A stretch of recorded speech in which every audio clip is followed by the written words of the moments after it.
toutes mes petites bichettes et à tous mes petits bichons, j'espère que vous allez bien et que vous avez passé une très bonne semaine. Je voulais d'abord, avant de commencer cette nouvelle vidéo, vous faire un grand merci pour l'accueil, le partage et tous vos j'aime sous cette vidéo et vos retours en message privé. Parce que j'ai reçu un énorme soutien, énormément de messages positifs de votre part. Et franchement ça c'est top et ça fait énormément de bien. C'est bête, mais j'ai ressorti et ressenti de la fierté. Et ça fait du bien. Surtout dans un métier où généralement tu n'as pas l'impression de pouvoir faire réellement entendre ta voix avec tout le monde qu'il y a autour de toi. Et là franchement, je me suis sentie mais hyper fière. Vous avez signé la pétition, vous avez partagé ma vidéo au maximum pour faire connaître cette maladie et franchement je vous en suis éternellement reconnaissante parce que je dirais pas jamais eu de retour aussi positif, mais sur un sujet qui me tient autant à cœur, ça m'a apporté et mis du baume au cœur si vous saviez à quel point. Donc sincèrement du plus profond du cœur, merci énormément à tous ceux qui ont pu la partager, tous ceux qui ont pu la regarder, tous ceux qui ont pu mettre un j'aime. Franchement, merci, vous êtes et vous avez été au top. On se retrouve donc aujourd'hui dans une nouvelle vidéo avec un nouveau sujet qui est aussi, en fait, pas vraiment, mais dérivé de ce sujet-là, mais en même temps, il est lié un petit peu. Je vais vous expliquer et vous annoncer une très bonne nouvelle. Je suis désormais enceinte de bientôt 5 mois. Oui, je sais, ça ne se voit pas. Mais vous inquiétez pas, je vais tout vous expliquer de A à Z. On va voir ça ensemble, vous allez comprendre. Enfin, je l'espère que je vais être assez claire pour que vous compreniez. Et puis comme ça, vous partagerez un petit bout de ma vie et de ma grossesse avec moi. Il y aura plusieurs points à aborder, donc let's go, car ça promet d'être long. Premier point. Je suis tombée enceinte en juin ou mai, à vrai dire, on ne sait pas vraiment. Comme vous le savez, le Covid a touché la France, et depuis bien longtemps maintenant. Mais également, on a eu la vague de vaccins, le de Pfizer, Moderna et l'autre je sais plus.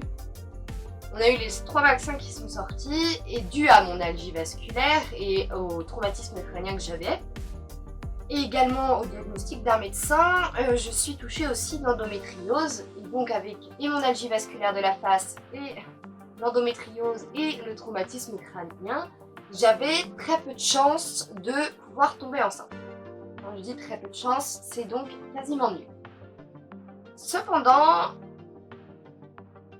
j'ai pas des croyances, ce serait pas aller jusque là, mais je me dis que déjà rien n'arrive par hasard et surtout que je suis tombée enceinte pile poil quelques semaines après m'être fait vacciner du Pfizer, la première dose.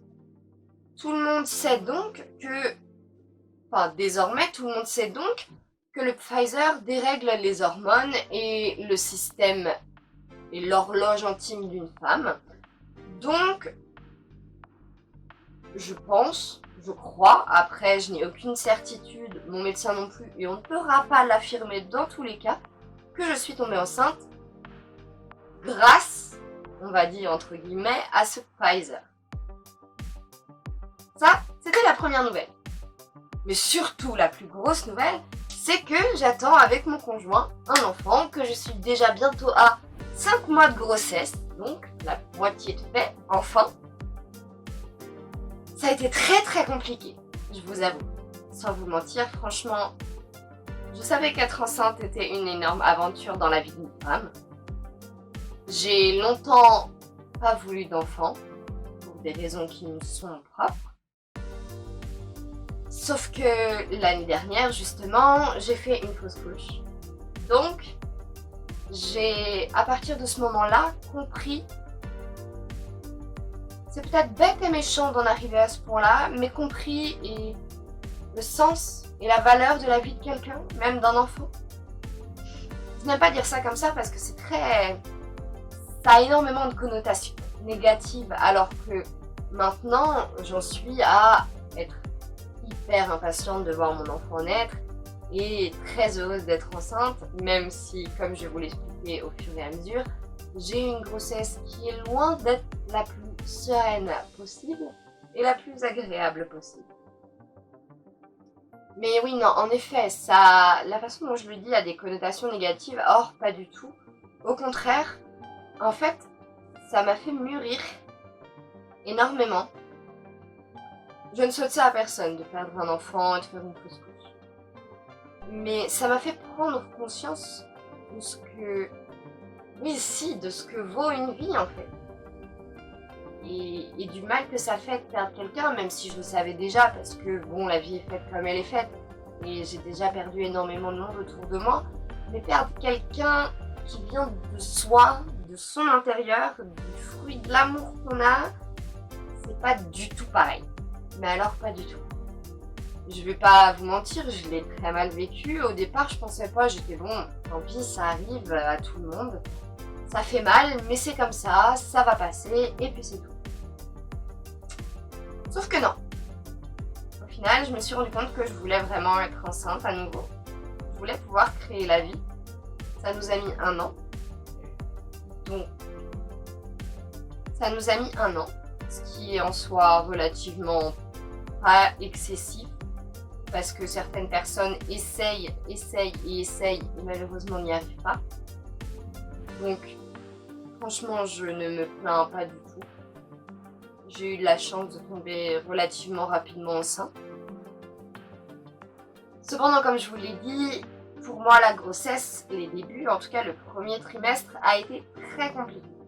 Comme je vous le disais, pour moi, les débuts du premier trimestre ont été, même les fins du premier trimestre, ont été très compliqués. J'ai fait de l'hyperémésie gravidarum, qui est une maladie qui touche très peu de femmes, 1% des femmes enceintes. L'hyperémésie gravidarum, c'est quoi? C'est le fait de se vider tous les jours. Il y a des femmes enceintes qui ont des nausées matinales. Chez moi, les nausées étaient journalières, même toute la nuit. Du jour au matin, chaque chose que je buvais, que je mangeais, je le ressortais aussi. Et ça pendant 3 mois. Ça a été très très long, très très compliqué.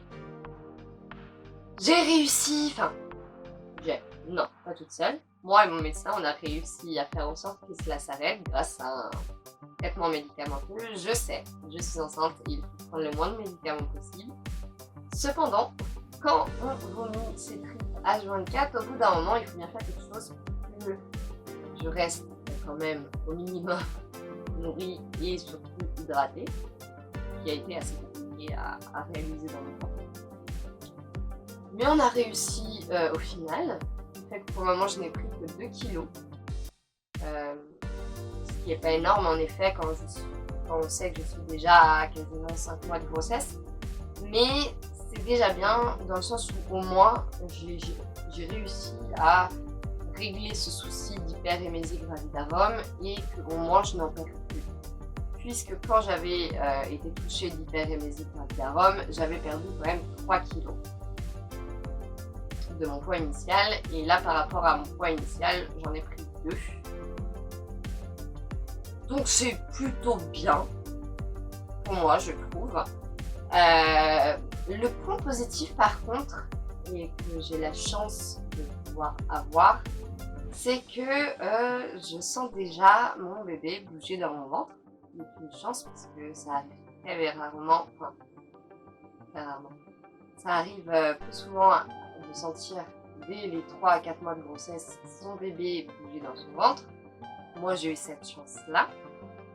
Maintenant il me reste encore des efforts à faire, on va dire, dans le sens où il faudrait que mon ventre gonfle plus, que je prenne plus de poids. Pourtant j'ai un régime alimentaire sain, varié et divers, et je mange à ma faim, mais pas trop non plus parce que j'ai toujours quand même cette peur de revomir ce que j'ai mangé malheureusement. Mais ça restera, je pense, jusqu'à la fin de ma grossesse parce que c'est devenu une peur en fait de reperdre du poids, d'affecter mon bébé, de lui faire du mal en fait, alors que ce n'est pas ce que je veux. Quel conseil je pourrais vous donner? Ne faites pas comme moi. Ne foncez pas directement dès le premier mois où vous savez que vous êtes enceinte. Moi après c'était les soldes, mais dès juin où j'ai su que j'étais enceinte, j'ai commencé à faire les soldes, à acheter toute une panoplie de tenues mixtes du coup, parce que je ne connais pas encore le sexe du bébé. Donc ouais, j'ai acheté pas mal de choses. Je vous ferai un haul, je pense, prochainement des affaires de bébé et tout ça. Le conseil que je pourrais vous donner, c'est de surtout bien hydrater votre peau. Pour moi, j'ai la chance de ne pas avoir de vergeture parce que j'ai pas énormément pris de ventre. Du coup, pour moi, je trouve que j'en ai pris un peu, mais pas plus que ça. Mais quand même, pour aider votre peau à s'assouplir, à prendre sa forme en fait de ventre de femme enceinte, c'est très important de bien nourrir sa peau. Plus que d'habitude, vraiment, et avec des produits spécialisés. Également, faites attention, évitez les boissons gazeuses à tout prix. Moi, je sais que ça m'était fatal en quelque sorte, dans le sens où je ne supportais plus aucune boisson gazeuse, alors que ma boisson préférée était le coca. Donc maintenant, c'est fini, ou alors, en cas exceptionnel, on va dire. Également, qu'est-ce que je pourrais vous conseiller d'autre que j'ai eu comme souci? Pas 48 000 tasses de grossesse. Ça ne sert à rien. Réellement. Ça, faut que je le garde, vous voyez, parce que ne serait-ce que pour moi, plus tard, imaginons que je suis enceinte, même si ce n'est pas un souhait pour le moment, je sais que j'ai fait au moins 6 à 10 tests de grossesse. Et même quand je savais que j'étais enceinte, je refaisais pour me confirmer dans ma tête parce que j'arrivais pas à réaliser. Et même avec la prise de sang, toujours je refaisais des tests de grossesse parce que j'imagine c'est pas vrai. Donc non, ne faites pas comme moi, un seul test de grossesse et une prise de sang suffisent, vous saurez si vous êtes enceinte ou non. Vraiment. Vraiment, 10 tests de grossesse, ça ne sert absolument à rien, à part à dépenser votre argent, parce que ce n'est pas remboursé, mais aussi le prise de sang, voilà, est remboursé, mais faire 10 tests de grossesse, non, c'est inutile, très clairement. Et tips que je pourrais vous donner, mangez vraiment de tout, surtout des légumes, et beaucoup moins sucré, et salé, et épicé. Je sais que ça vous paraît très drastique comme régime, surtout d'un coup. Mais même moi, en fait, c'est venu de moi-même. Clairement, je savais qu'il fallait que je le fasse, bien entendu, mais cependant, mon corps ne voulait plus autant de sucre, ne supportait plus en fait autant de sucre, parce que je buvais et mangeais énormément de sucre avant. Et maintenant, il en supporte beaucoup moins. Et du coup, même moi, c'est moi qui me suis dit, non, j'ai plus envie en fait, ça me tente plus.